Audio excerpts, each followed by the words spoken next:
Abra sua Bíblia em Lucas, no capítulo 8, nós vamos ler até o versículo 13. Lucas, no capítulo 8, até o versículo 13. Até o versículo 15.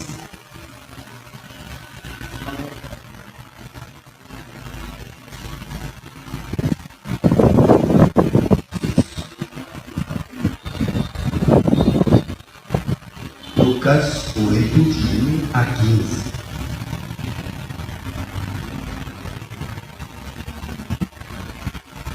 A palavra de Deus.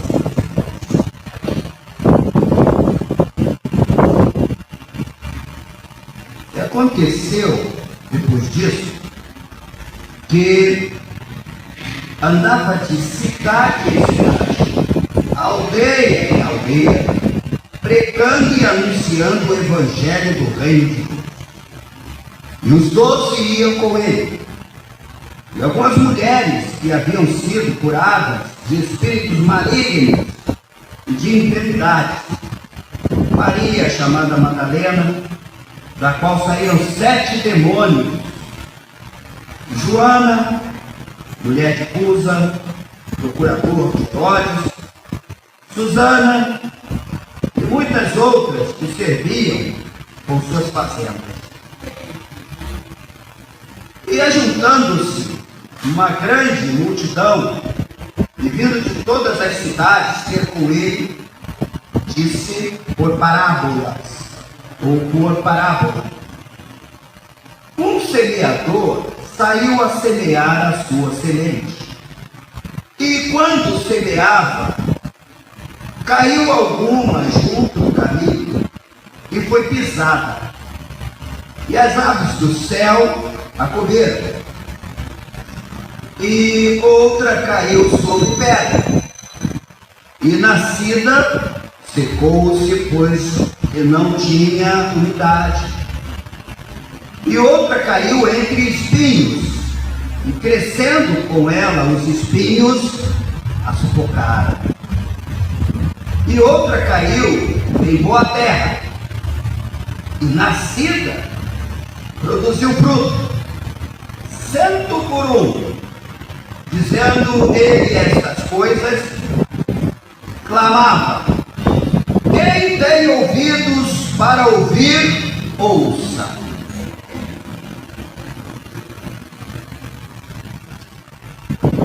E os seus discípulos o interrogaram, dizendo: parábola é esta? E ele disse: a vós vos é dado conhecer os mistérios do reino de Deus, mas aos outros parábolas, para que vendo não vejam, e ouvindo não entendam. Esta é, pois, a parábola. A semente é a palavra de Deus, e os que estão junto ao caminho, estes são os que ouvem. Depois vem o diabo e tira-lhes do coração a palavra, para que eles serão salvos, crendo. E os que estão sobre pedra, esses são os que, ouvindo a palavra, recebem com alegria, mas, como não tem raiz, apenas creem por algum tempo. E no tempo da tentação se desviam. E a que caiu entre espinhos, esses são os que ouviram, e indo por diante, são sufocados com os cuidados e riquezas e deleites da vida, e não dão fruto com perfeição.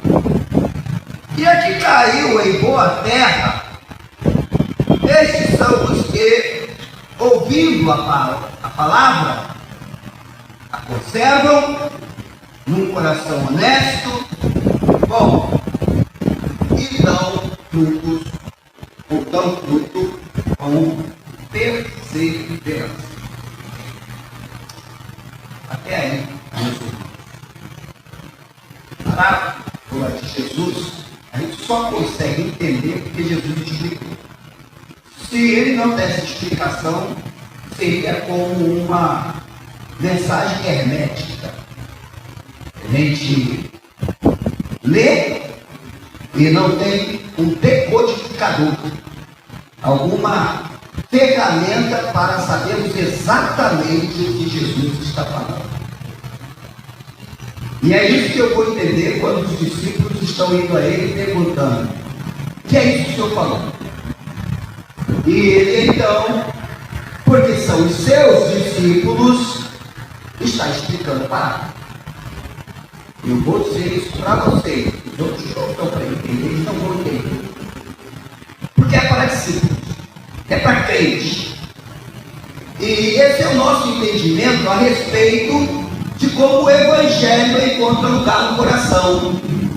Muitas vezes a gente quer colocar-se no lugar de Deus, quer ou dar opiniões e quer dirigir as coisas espirituais, as coisas que dizem respeito ao reino de Deus, pela nossa intuição ou perspectiva humana. Mas as coisas de Deus são dirigidas por Deus. O que diz respeito ao reino dele, ele sabe. Ele terá de estar conduzido de acordo com a sua soberana e santa vontade. Mas à medida em que recebemos o Evangelho ele tem um poder genuíno de transformação. Transforma a nossa maneira de pensar, transforma a nossa maneira de viver, transforma o nosso temperamento, transforma a nossa personalidade. O Evangelho é poderoso demais, ele transforma tudo. Mas para que ele possa transformar, nós haveremos de recebê-lo de forma integral, plena. E essa ideia de recepção do Evangelho de forma integral e plena é que é aqui caracterizado como o solo. Que, em determinado sentido, quem define que solo é a própria pessoa. Então eu sei que solo eu sou. E cada um de vocês possivelmente sabe que solo é. Agora, também Deus sabe qual é o nosso solo. Eu tenho a minha interpretação de que solo é eu sou, mas também Deus é minha vida.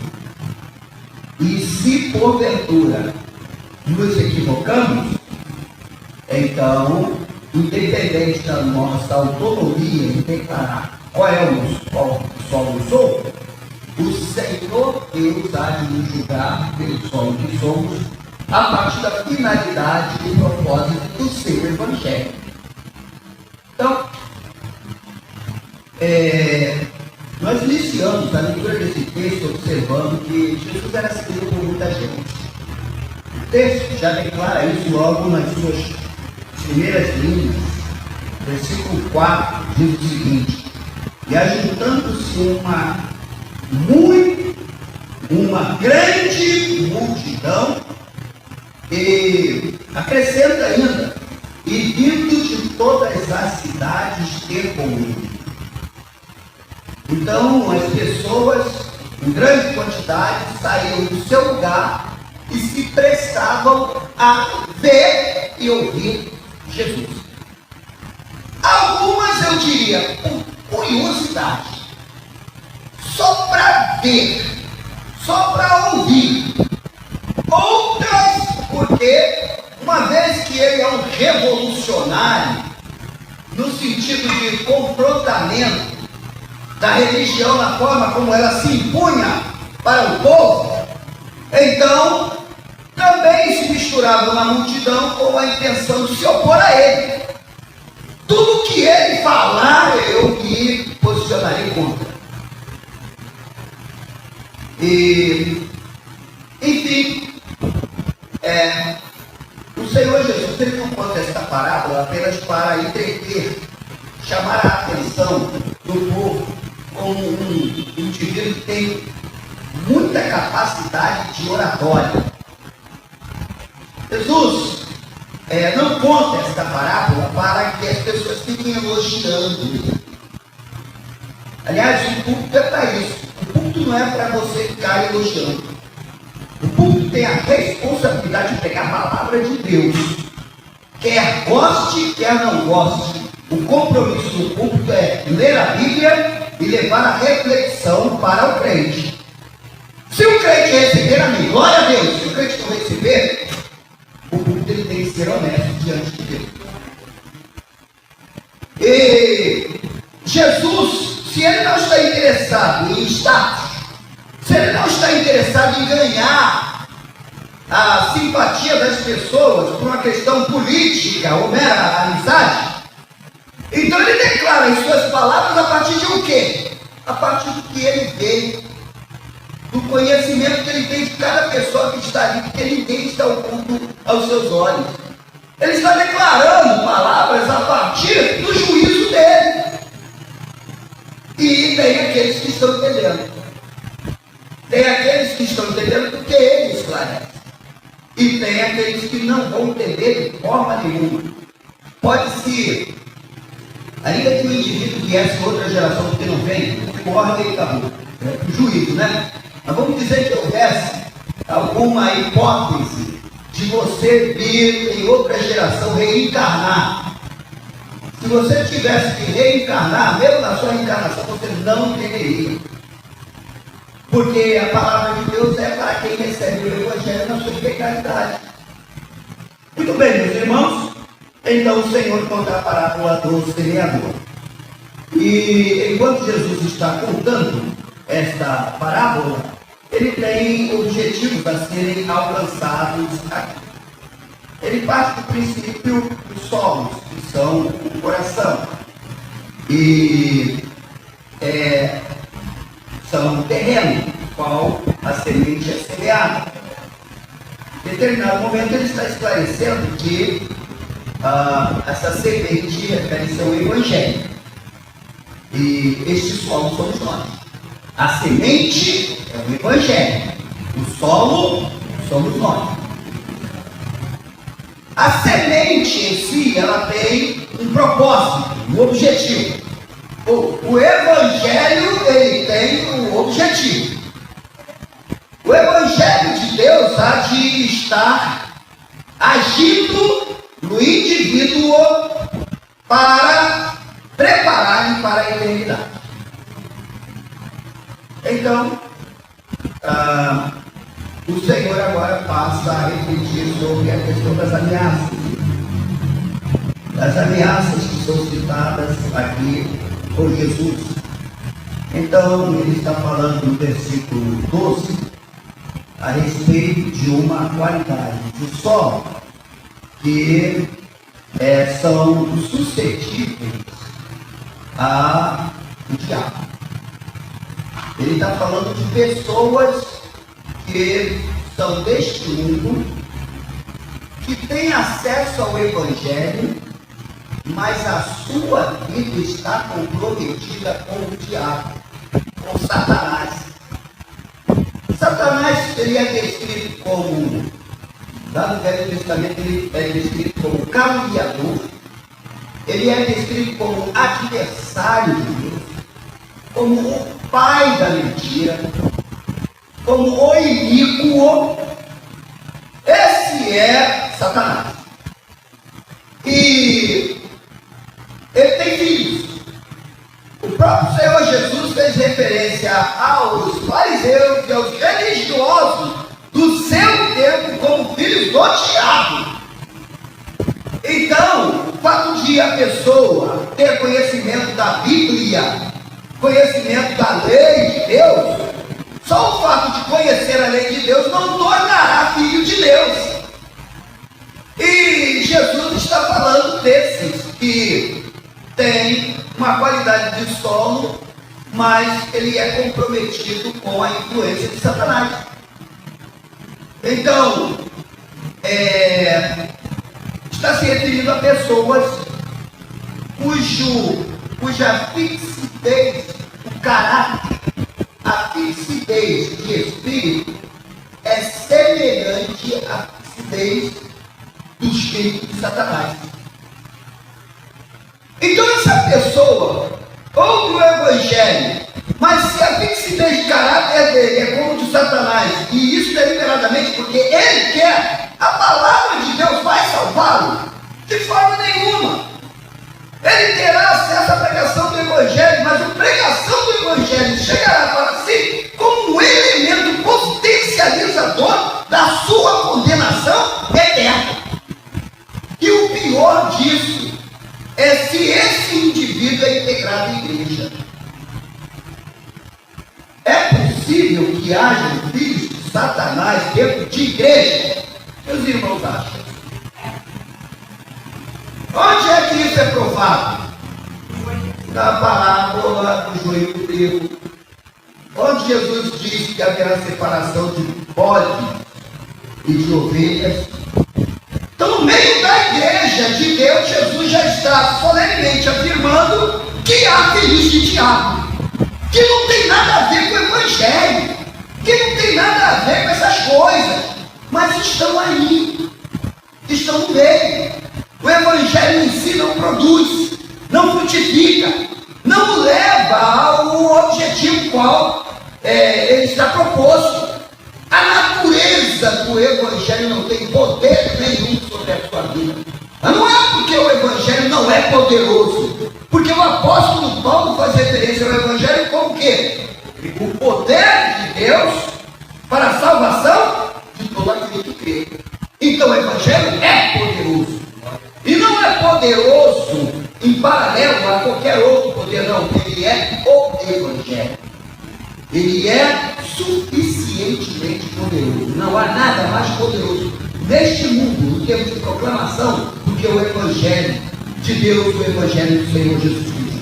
No entanto, ele não salvará e não será poderoso para aqueles que são filhos do diabo.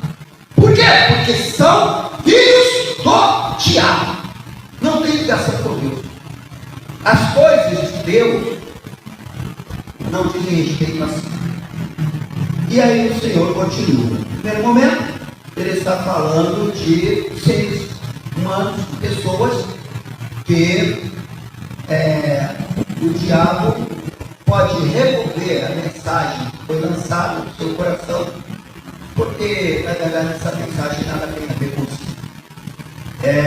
Uma interpretação, irmãos, bastante dura e impressionante, porque nós temos sempre essa perspectiva de que o Senhor ama todos os homens e quer que todos se salvem, e todos os homens têm livre-arbítrio e condição de fazer escolhas, e a gente então pensa que todas as pessoas são suscetíveis ao Evangelho, mas nem todas são suscetíveis ao Evangelho. E Jesus continua, além de falar desse tipo de história, ele vai mais adiante, no versículo 13 desse texto, fala de dos negligentes, quem trata as coisas mais importantes da vida de forma negligente. No versículo 13, aqui que está sendo evidenciada a negligência. Quem é o negligente? É a pessoa que se limita a ficar na superfície. Ele não quer profundidade. Porque profundidade impõe disciplina. A profundidade impõe disciplina do tempo. A profundidade impõe disciplina da mente. A profundidade impõe disciplina do corpo. E a disciplina dói. Aliás, a expressão disciplina que vem do Velho Testamento é a mesma que se traduz, ou a palavra que se traduz, disciplina é a mesma que se traduz por lei e por vara. A vara da correção que aparece lá em Provérbios é também chamada de a vara da disciplina, porque a disciplina tem como finalidade corrigir. E na medida em que o indivíduo ele tem resistência à correção, ele prefere permanecer na futilidade. Então Jesus está chamando a atenção a respeito da semente que cai em terra superficial. E uma outra ilustração que pode se tirar daqui é a questão do profeta, quando ele vai falar: removei o coração de pedra e colocar coração de carne, porque o coração de pedra vai caracterizar exatamente aquilo que a raiz não pode transpor. A questão da superficialidade aqui, eu vejo também, meus irmãos, não apenas a questão do estudo bíblico. A pessoa ela pode ter uma boa disposição para fazer estudo bíblico, mas é aquilo que é descrito no Salmo 1. Que adianta eu fazer estudo bíblico se eu não medito? E o que é meditação, se não está tornando prático aquilo que eu aprendi na palavra de Deus? Eu tenho que botar na prática. Então, se eu ficar apenas na superficialidade, eu nunca colocarei em prática tudo que eu tenho aprendido da parte de Deus. Mais adiante, o Senhor está falando sobre a questão do coração efêmero, no versículo 14. A ideia do coração efêmero está associado ao coração que é apaixonado, que é suscetível às paixões do mundo. Melhor assim. Certa ocasião, fui convidado para dar aula sobre ética cristã. E era um outro cenário e eu precisei estudar a respeito de comportamentos humanos. E em determinado momento eu desenvolvi um estudo que falava sobre hedonismo. E o que é o hedonismo? Hedonismo é um sistema de valores fundado naquilo que gera gratificação prazerosa. O hedonista é aquele indivíduo que vai buscar na vida apenas aquilo que lhe dá prazer, aquilo que dá gratificação ao seu espírito. Quem é o hedonista? O hedonista é aquele indivíduo que, se porventura estiver diante de alguma coisa que exija de si dor, sacrifício e alguma situação de mal-estar, ele fugirá deste lugar, porque ele gosta do prazer. O sentido da vida para ele é a obtenção de prazer. O propósito do existir dele, a vida só tem sentido se ele tiver coisas que lhe produzam o bem-estar do prazer. Então, o nosso texto está referindo-se a isso aí como as seduções do mundo. A respeito do mundo, o que nós aprendemos também à luz das Escrituras Sagradas é que o mundo jaz no maligno. E o mundo é esta fonte de prazer inesgotável. É o lugar das ofertas que atrai o coração. E Jesus está se referindo ao coração que se apaixona, o coração apaixonado, o coração inclinado para as paixões desta vida. E o que produz, então, essas paixões? O Evangelho certamente indicativo para pessoas que estão suscetíveis às paixões desta vida.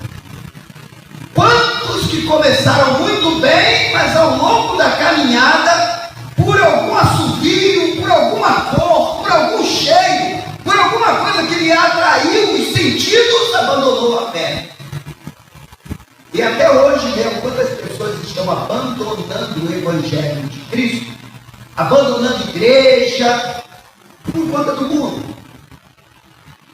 E o Senhor está dizendo que algumas vão abandonar e não vão voltar mais. E a gente sabe, tem muita gente que muitas vezes aceita o Evangelho, em determinado momento tem uma recaída, mas aí mais adiante tem o conhecimento da palavra e volta.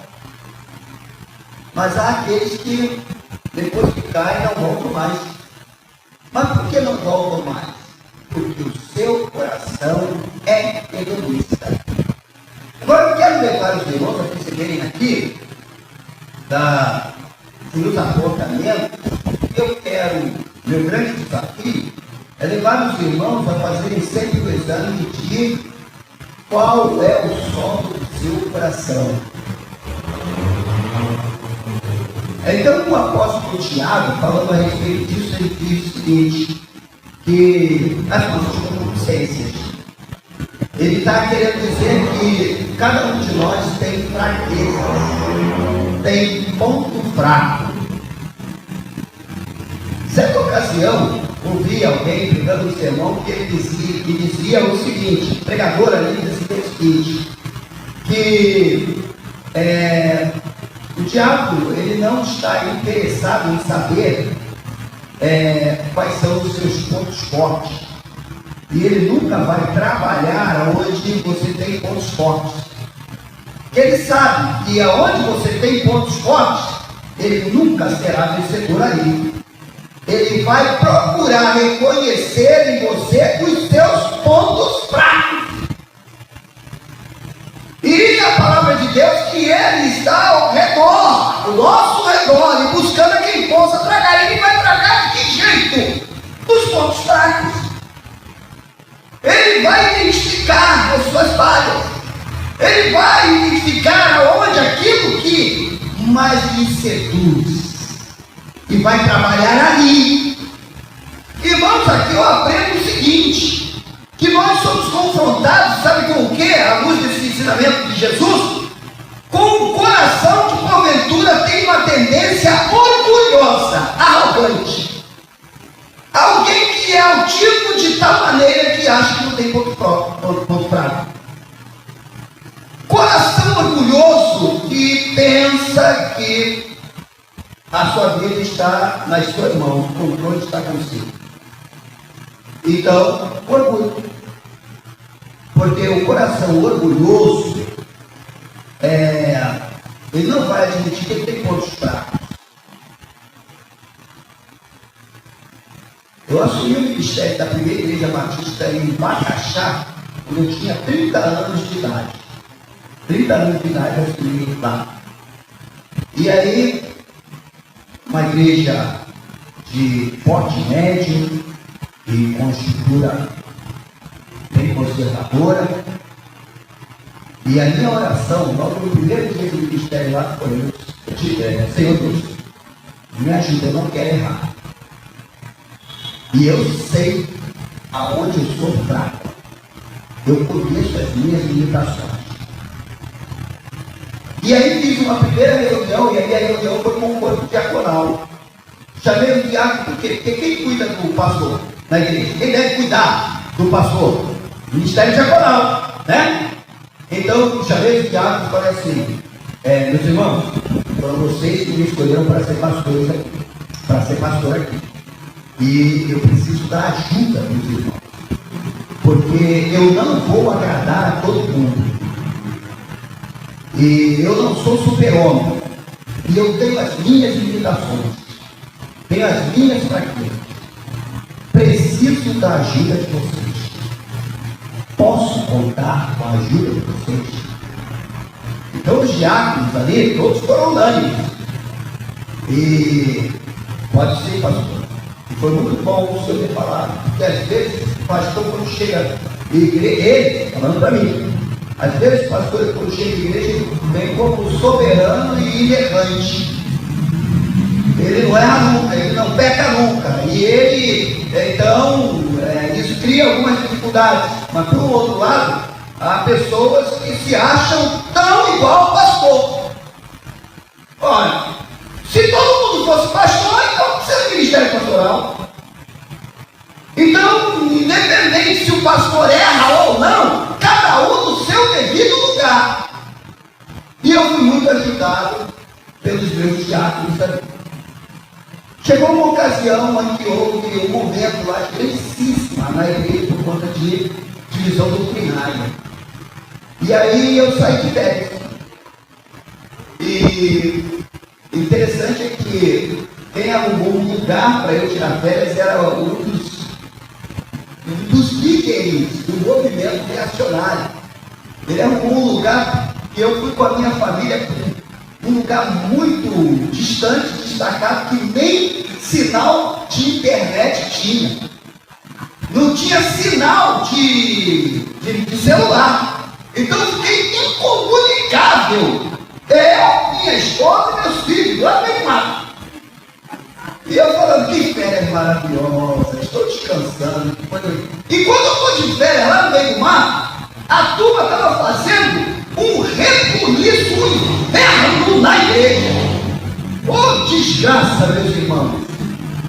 E reunião de casa em casa, porque a gente tem que tirar esse pastor, porque a gente quer renovar a igreja, a gente precisa dar uma espiritualizada, resgatar o evangelho verdadeiro, e ele está atrapalhando, e a gente tem que tirar.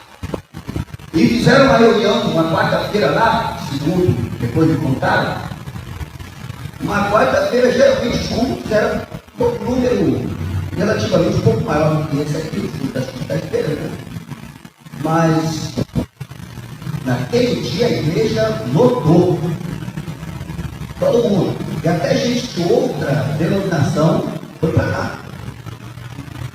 E aí eu voltei de férias. Quando eu voltei de férias, eu fui recebido por uma pessoa que não era diácono, e falou para mim o seguinte: pastor, a igreja virou de cabeça para baixo. Está um rebuliço só e o negócio está muito complicado, muito complicado. E aí, sabem a quem eu fui, irmãos? Sabem a quem eu fui? Ao corpo diaconal. E fui lá e perguntei para eles: irmãos, eu fui avisado a respeito disso. Aconteceu de fato? Aconteceu. Só que a coisa foi tão volumosa que a gente não sabia em que direção ir. As coisas foram acontecendo e a gente não teve ferramentas para travar, a gente não sabia o que fazer. Aí eu voltei àquela questão lá de quando eu assumi o ministério. Eu falei assim: meus irmãos, eu não sou itinerante. E ao longo dessa caminhada aqui, eu cometi falhas. Mas eu quero saber o seguinte: os irmãos me veem como pastor da igreja? Sim, o senhor é pastor da igreja. E os irmãos estão comigo? Sim, nós estamos com o senhor. Vamos resolver essa situação? Vamos. Então é o seguinte: eu quero que todos os nomes envolvidos nesse movimento aí, todos eles. E o corpo diaconal foi que fez a relação. Irmãos, tinham 40 nomes. 40 nomes! E aí eu falei: agora os irmãos vão tratar. Eu não quero nem ter contato. Vou para minha casa e vou tratar. Depois a gente vai fazer uma assembleia e a gente vai resolver como é que vai ficar. Só que quem vai trazer as proposições é o corpo diaconal. Tranquilo? E os irmãos falaram. Aí uma diaconisa, ela é até parecida, né? Mas era uma pessoa bastante experiente. Ela falou assim: nós permitimos o diabo entrar no nosso meio e fazer a obra. Nós permitimos. Nós vamos resolver essa situação. uma diaconisa. E ela falou: pastor, fica tranquilo, nós vamos resolver. E sabe o que eles fizeram? Reunião com um por um. E sabe o que aconteceu? O grupo se desestabilizou. O corpo diaconal desestabilizou o grupo. Aí eu levei a igreja em Assembleia Moral da História. 35 exclusões. E algumas cartas de transferência. E não fui eu quem excluí. Foi a igreja que excluiu. Onde é que eu quero chegar com os irmãos a respeito disso? Quero falar sobre a questão da suscetibilidade ao pecado. Todos nós temos pontos fracos. E se a gente não se policiar, o ponto fraco prevalece. E quando o ponto fraco prevalece, pode levar o crente a errar, a pecar. Então você sabe qual é o sol do seu coração? Você sabe qual é o seu ponto fraco? Porque o seu ponto forte, talvez você se auto-elogie tanto. Não, eu sou bom nisso, sou bom naquilo, sou bom naquilo outro. Por que não? Estou dizendo o seguinte: um bom exercício para a gente é: eu sou fraco. E eu sou fraco nisso, sou fraco nisso, sou fraco nisso. Sou muito fraco nisso, aqui, e eu preciso de ajuda. Agora sim. Crente faz isso. Crente trabalha seus pontos fracos. Ele não encobre, ele não acalenta, ele trabalha os seus pontos fracos. Por quê? Porque o diabo está de olho no ponto fraco dele. Então, os indivíduos lá queriam renovação carismática e foram para a igreja que aceitaram as linhas deles. A igreja que eles queriam era a unção, o som da lagartixa, eles queriam o som do sono, eles queriam falar em línguas estranhas, queriam aquelas orações com bastante barulho, pula-pula, sabe o negócio? Eles queriam isso. E aí eu disse: não, isso não é batista. Mas eu achava que o culto deveria ser um culto leve, um culto alegre, culto sadio, né? Gente, a gente tem que ser uma igreja alegre, porque as pessoas já vêm trazendo aquela carga de tensão, e a gente precisa ser uma igreja atraente. E aí confundiram as povos. Qual é o seu ponto fraco? Deu para entender? Por fim, meus irmãos, o Senhor vai falar de a terra boa, versículo 15. E essa terra boa é a que recebe a palavra de Deus integralmente. Terra boa, ela não tem resistência. Terra boa, eu vou dizer, é aquele camarada que tem bom senso. Terra boa é o indivíduo que sabe fazer a crítica certa. Terra boa é o indivíduo que busca de Deus sabedoria, porque a palavra de Deus diz o seguinte: se alguém tem falta de sabedoria, peça a Deus que vai dar de bom grado. Não é isso que a palavra ensina? Então o indivíduo ele pode ser o mais obtuso de mente possível, mas se ele fala: Deus me dá sabedoria, ilumina, a obra espiritual, o trabalho do Espírito Santo vai ser, estar lhe ajudando a enxergar as coisas de tal maneira que ele tenha discernimento do certo e do errado, do bem e do mal. E é obra do Espírito Santo. Então, o que é terra boa?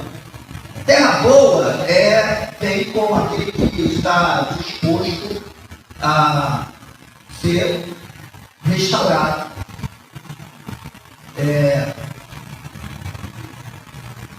A semente bate na terra e a terra é boa, e na medida em que se essa semente germina, então ela vai resultar. Uma coisa da leitura desse texto que me chamou a atenção foi que Jesus ele me colocou da seguinte forma: se germinar.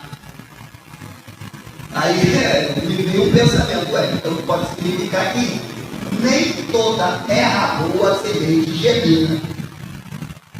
Porque pode ter a pessoa que é muito sincera. Sinceridade seria uma característica de uma terra boa? Sim, né? A pessoa pode ser muito sincera, muito transparente. Nessa pessoa não há fingimento. Ela não demonstra uma coisa, mas no coração dela é outra. A pessoa é sincera. Mas sinceridade é suficiente? Não, não é. Então a terra boa dispõe de sinceridade, mas dispõe também de o quê? Dispõe de humildade. Terra boa dispõe de humildade. E a humildade é característica definitiva para a recepção do Evangelho. A humildade diz respeito a eu não sou nada. Eu não tenho mérito. Eu preciso da misericórdia e da bondade de Deus.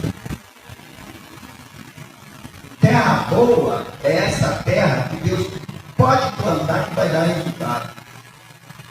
Então, em determinado momento, você tem todas as qualidades de terra boa, mas se você não tem humildade, é terra boa, mas a semente não vai produzir.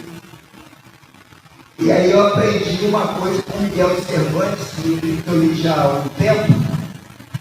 Não sei quem já leu, Pequeno Príncipe. Já leram? Pequeno Príncipe? Se leram, então, já passaram por uma parte onde ele diz o seguinte: de boas intenções o inferno está cheio. Tem muita gente que é muito boa, tem muitas qualidades, mas não tem lugar no céu para ela, não. Terra fértil, mas que não vai receber o Evangelho como tem que receber.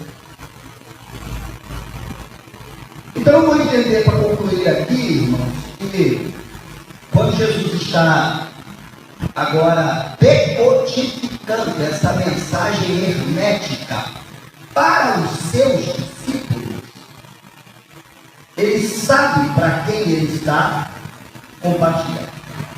E ele está dizendo: vocês estão ouvindo porque são meus discípulos. E eu estou explicando para que vocês entendam. Então, nós somos pessoas que recebemos o Evangelho do Senhor Jesus Cristo, que nos salvou, que nos transformou, e esse Evangelho em nós é comprovado da sua eficiência e eficácia quando nós praticamos. Então, o solo do coração, ele dá frutos. Então, quando eu pergunto qual é o solo do seu coração, eu estou também me perguntando quais são os seus frutos. Você tem frutificado? Então, a questão é essa. É frutificação. Dar frutos. Dar resultado. Dar retorno. E o retorno é para quem? É para si mesmo? Tem um salmo que diz o seguinte: aquele que vai semeando e lançando e com no seu dia certo vai trazer com alegria os seus moles. A ideia é a seguinte: no dia em que eu tiver de apresentar contas do meu ministério, quem vai qualificar os meus frutos não sou eu, é o Senhor que Ele deu a responsabilidade para a produção. Então, frutos. E eu concluo dizendo aos irmãos que o nosso coração é um desses terrenos a que o Senhor está fazendo referência. Nós somos um desses terrenos. E são os frutos que nós damos que vai caracterizar que tipo de terreno nós somos. A leitura desse texto e a leitura da reflexão propôs em você algum tipo de pensamento que eu te dei. Então, meus irmãos, que possamos dar frutos dignos do Senhor Jesus. Que o Evangelho, que Ele mesmo possa estar se alegrando com a nossa vida, nosso ministério, pelo que produzimos. Naturalmente, quando a nossa vida produz explicação para a igreja, então naturalmente é glória para Deus. É glória. E que o Senhor nos faça assim. Que o Senhor nos ajude, nos abençoe e nos dê consciência e a reflexão de Deus.